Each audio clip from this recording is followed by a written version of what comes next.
is important here, isn't it? And let me throw this into one of the things that's really alarming about the new dietary ingredient, the NDI legislation, is the fact that, let's say that you're in favor of this and that you think it's good to regulate supplements and regulate herbs. Okay, that's your position. That's fine. But here's the kicker: the proposed regulations do not apply to synthetic molecules that mimic dietary supplements. In other words, the drugs. Drugs are exempted from these requirements. So basically, the problem with this NDI legislation is that it basically only looks at herbals, but it doesn't have any kind of testing for the drugs that are based on the same herbals. It exempts drugs, and drugs are the ones that always cause the problems because they only have one active and they don't have the myriad of synergy that the herbal has in its entirety. Michael, do multivitamins work or not? Some of them are very high quality, and some of them are not. And it's, even for me, I have to go take my reading glasses or magnifying glasses and actually read the form that the vitamins are in. Yeah, okay. Is vitamin E, does it have mixed tocopherols with it? If it doesn't, don't buy it. If it's calcium, as we talked about before, if it's calcium carbonate, don't even look at it. Is it calcium carbonate in most stones and rocks? That's why we can't digest it or assimilate it. Yep. Interesting. You can chew a rock and get as much out of it. All right. What would you do, Michael, if a member of your family came down with cancer? You know, we just lost Joe Frazier to liver cancer after a month, which to me was pretty rapid. But what would you do if a member of your family had cancer? I mean, would you go all natural? Would you do chemo and radiation with it? What would you do? I would go all natural. And there's one product that I would use, and it's proven to be effective. It was tested by a phenomenal biochemist that was working at the National Institute of Health, National Cancer Institute. And what happened to him? In vitro. Actually, she tried to get her work published, and no one would publish it. When you have something that actually works, it's very difficult to get the work published. If you asked a very, very good question earlier in the interview with Ty, and that was, what kills cancer patients, or what do they actually die from? Yeah, what do they die from? I used to do 3 to 4 autopsies at a major university every day. As a pathologist, right? As a pathologist, and going through into forensic pathology. And I never saw a cancer patient die from cancer.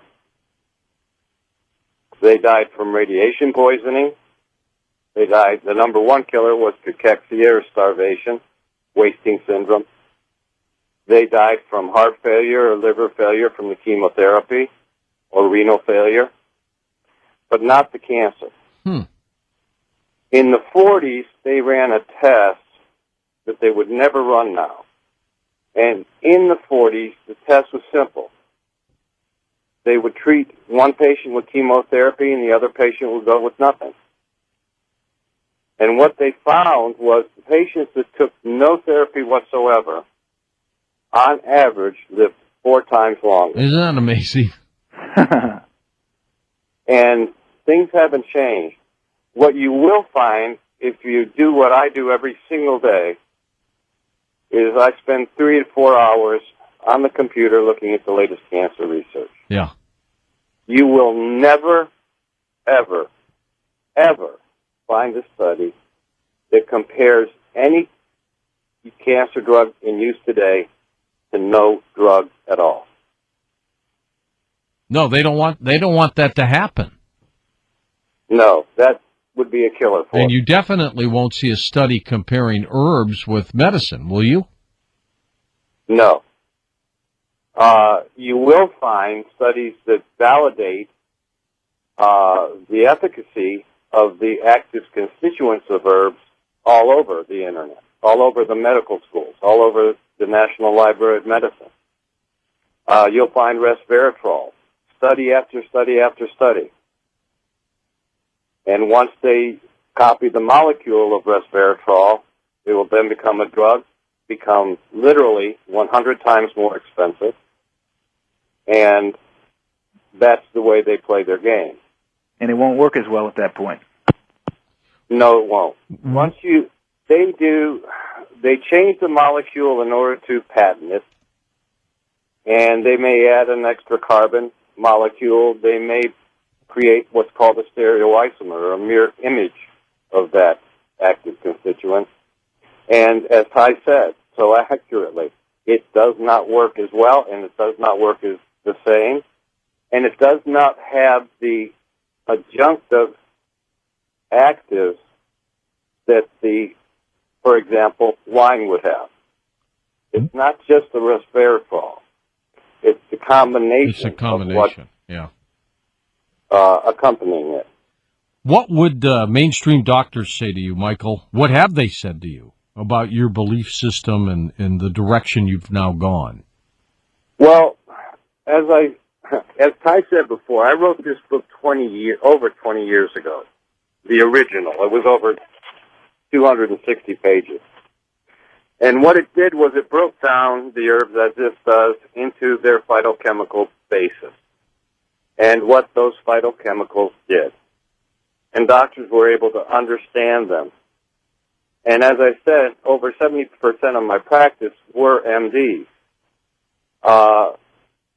We've got horses here. We have one of the best veterinarians in the state, and she's an internist, a specialist in internal medicine and equine medicine. Yeah, okay. For wound dressing now, she uses aloe vera. And it works, I bet. And it works, doesn't it? It works, as she says, better than any drug they have for wound dressing. And I would guess the ancients did the same thing. Exactly. And she uses neem, which is another plant, neem leaf and honey in ulcerations, which she finds works much better than any drug on the market. Well, she makes it as a paste, or do you ingest it? Yeah. She mixes it as a paste, and you can ingest it, actually. So when a doctor finds something that works, they will go to it. Their problem is they are limited by state law. Right. In other words, they can come to you or me, and which is one of the reasons I got an ND. As an ND, I can say, use this, this, and this. They are bound by law not to be able to do that. If they do that, they lose their license. And if anybody wanted to practice this, they'd be tossed in jail, wouldn't they? Yes. They'd be tossed in jail for malpractice. And if they were treating a cancer patient, probably manslaughter. All right, both of you stay with us. We're going to come back in just a moment on Coast to Coast AM. Final hour to go. Phone calls next. Okay, here we are with Ty Bollinger and Dr. Michael Farley. Ty, as you look at all these things that you've looked at over the years, would you ever consider chemo at all, if you had to? No, I wouldn't consider it at all. Just based on the fact that it compromises. Hold on. One of you is muffling your phone. You can't do that. Is that Okay. you? Which one is that? Michael? Nope. Okay, all right, yeah. Keep your phone straight, because you're both on the same line. Okay. Okay, but go ahead. No, I wouldn't. I would not do that. I'd never do chemo because it compromises your immune system further, and it damages vital organs. There's just a whole host of reasons. I would never do chemo. And, of course, as you said, Michael, you would not either.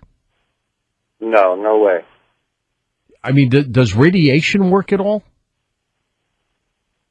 It will shrink the tumor size, but it does not. It kills the lymphocytes that are attacking the cancer cells more readily than the cancer cells. Well, And that's the shrinking of the tumor is oftentimes not actually a positive sign. It's actually a negative sign, because a quick shrinkage of tumors that's usually seen with chemo or radiation is not really a sign of recovery from cancer. It's a complete shutting down of the normal immune response, because the immune system typically will infiltrate a cancer tumor with lymphocytes, and it will make it get bigger temporarily. So a shrinking tumor is not necessarily a good sign. Okay, let's take some calls here. West of the Rockies, John in Phoenix. There you go, John. Welcome to the show. Hello, George. Thank you for taking my call. My pleasure. I've always been a big fan, been listening for you for 10 years. Well, thank you. Thank you. Overall question for all of you, I guess. Over the years, I've kind of wondered, or kind of almost ran across pharmaceutical companies owning food companies, or big tobacco owning like Kraft or other food companies. I want to know if you guys know of anything like that, and would it be, or is it a major conflict of interest, and should it be allowed, I suppose? Well, I don't know if it gets through the Federal Trade Commission and things like that. Like you both said, though, Big Pharma, they're buying things up, aren't they, Ty? Yeah, I mean, pharmaceutical companies are buying up herbal companies, supplement companies. There is a conflict of interest. Now, whether it should be, illegal or not, that's for you to decide. Are they buying them to shut them down, or to use them as another business? Well, my personal opinion on it is they're buying them to make money. Eventually, when herbal supplements are completely controlled by the FDA guidelines, and so in order to get an herbal supplement approved, you've got to spend hundreds of thousands of dollars. That'll shoot the cost of the herbal supplements up. Plus, if we do go under guidelines like Codex Alimentarius, it will, by definition, limit the potency of those herbal supplements. So the only place you could get them would be through drug companies. They wouldn't be effective because they're such small doses, so then you'd have to buy more of them. And so it's kind of a win-win for the pharmaceutical companies. Would you be able to go online and bypass it that way?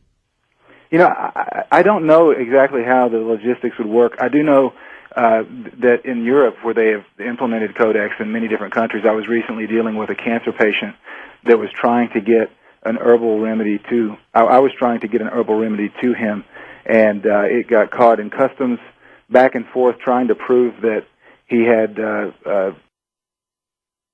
a disease which needed treatment by these herbs. Eventually, they would not let it into the country. They sent it back to me, and the cancer patient unfortunately died after about 2 months of haggling with customs to try to get the herbal supplement into the country. So that's what we could potentially see here. So I don't know how it will look when it's implemented here, but I do know that is one of the reasons why we put this book together, so that people can actually formulate their own herbals. Because it may be that we reach a point in this country where we can't get a hold of herbals that are already produced. That's possible. Dr. Farley, what do you think of the theory that cancer is a fungus? Number one, I do not believe it from all my research. However, you will find fungal infections and bacterial infections in in all cancer patients. They compromise the immune system, and that compromise allows cancer to grow uncontrolled. So there's got to be some correlation, something. There is definitely a correlation. You will find, for example, what we call gastrointestinal dysbiosis. That's when the gastrointestinal tract has more detrimental fungi than beneficial bacteria to break down food. So you're actually starving your body from some nutrition. Your body's fighting another infection, and then you develop cancer. So you'll find the fungi, and a lot of people have mistaken it as a cancer when it's actually not. And they both feed on sugar. Well, they do. There's no doubt about that. What do you think of this cure-all, Michael, where a little maple syrup with some soda bicarbonate, and you drink it? Have you heard of that?